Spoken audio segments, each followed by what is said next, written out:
இங்கே அனைவரும் சமம். ஓர்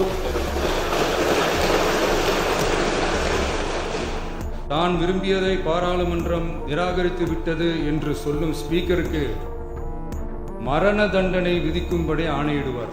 அணை முன்னவரும் எதிர்க்கட்சி தலைவரும் அவரை தடுத்து நிறுத்தி அவர் கைகளை பிடித்து இழுத்து வந்து ஆசனத்தில் அமர வைப்பார்.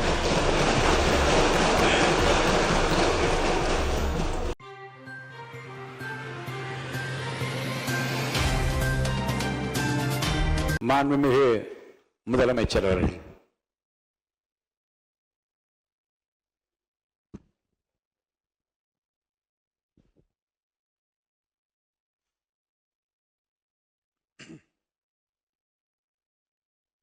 மாண்புமிகு பேரவைத் தலைவர் அவர்களே, மக்களே மக்களுக்காக மக்களால் நடத்தும் ஆட்சி மக்களாட்சி என்றார் அமெரிக்க முன்னாள் குடியரசுத் தலைவர் திரு ஆப்ரஹாம் லிங்கன். இன்றைக்கு அமைந்துள்ள மக்களாட்சி மலர்வதற்கு மக்களிடம் உள்ள பெரும் எதிர்பார்ப்பு, அவர்களுடைய எதிர்பார்ப்புகளை இப்பேரவையின் கவனத்திற்கு கொண்டு வந்து அதனை செயல்படுத்துவதற்கான திட்டங்களை, சட்டங்களை அமல்படுத்த வேண்டிய பொறுப்பு இப்பேரவைக்கு உள்ளது. அதிகமான மக்கள் அதிக நன்மைகளை இந்த ஆட்சி காலத்தில் நன்மை பெற்றுள்ளார்கள் என்கிற வகையில் நம்முடைய செயல்பாடுகள் அமைய வேண்டும். இங்கே அனைவரும் சமம்.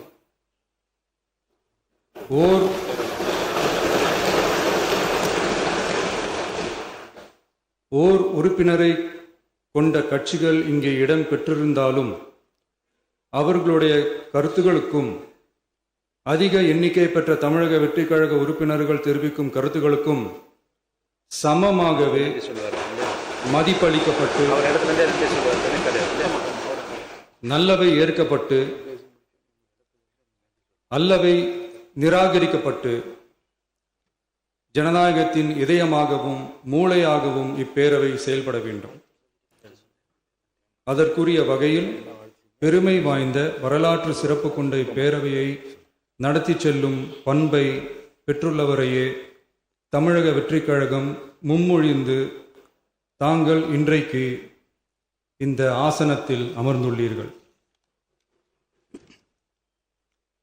மாண்புமிகு பேரவைத் தலைவர் அவர்களே, தாங்கள் பேரவைத் தலைவராக ஒருமனதாக தேர்ந்தெடுக்கப்பட்டுள்ளீர்கள். தங்களை இந்த ஆசனத்தில் மாண்புமிகு பேரவை முன்னவரும் எதிர்க்கட்சி தலைவரும் தங்களுடைய கரங்களை பிடித்து அழைத்து சென்று அமர வைத்தார்கள். இந்த சம்பிரதாயம் எப்படி வந்தது என்று சொன்னால் சுவாரஸ்யமாக இருக்கும். பெரிய வரலாறு சம்பவத்தில் உள்ளது. இங்கிலாந்து நாட்டில் உள்ள பாராளுமன்ற நடைமுறைகளை போன்றதே நம்முடைய பாராளுமன்ற நடைமுறைகளும். மன்னராட்சி இருந்த காலத்திலேயே அங்க பாராளுமன்றம் இயங்கியுள்ளது. அக்காலத்தில் அனைத்து அதிகாரங்களையும் பெற்ற மன்னரும் இருந்தார், பாராளுமன்றமும் இயங்கியது. அங்கே மன்னர் ஒரு பணியை செய்ய வேண்டும் என்று விரும்புவார், பாராளுமன்றம் அவருடைய விருப்பத்தை பெரும்பாலும் நிராகரிக்கும். மன்னர் விரும்பிய காரியத்தை பாராளுமன்றம் நிராகரித்து விட்டது என்கிற செய்தியை மன்னருக்கு சொல்ல வேண்டியவர் பாராளுமன்ற தலைவர், ஸ்பீக்கர் என்பார்கள். பாராளுமன்றத்தின் கருத்தை மன்னரிடம் சொல்ல வேண்டியவர் ஸ்பீக்கர். அதற்கு துணிவு வேண்டும்.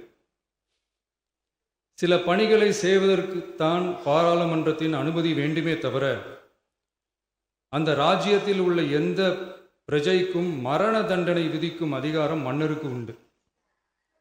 தான் விரும்பியதை பாராளுமன்றம் நிராகரித்து விட்டது என்று சொல்லும் ஸ்பீக்கருக்கு மரண தண்டனை விதிக்கும்படி ஆணையிடுவார். தலையை வெட்டி விடுங்கள் என்று ஆணையிடுவார்கள். இது பலமுறை நடந்ததால் யாருமே இந்த ஸ்பீக்கர் பதவிக்கு வர விரும்ப மாட்டார்கள். எனவே புதிதாக பாராளுமன்றம் அமையும் போது ஸ்பீக்கர் பதவிக்கு ஒருவர் அறிவிக்கப்பட்டவுடன் அவர் உடனே தலை தப்பித்தால் போதும் என்று ஓட்டம் பிடிப்பார். அணை முன்னவரும் எதிர்க்கட்சி தலைவரும் அவரை தடுத்து நிறுத்தி அவர் கைகளை பிடித்து இழுத்து வந்து ஆசனத்தில் அமர வைப்பார்கள். இதுதான் அந்த காலத்தில் இருந்து வந்த மரபு. ஜனநாயக முறை ஏற்பட்ட பிறகும் இம்மரபு தொடர்கிறது.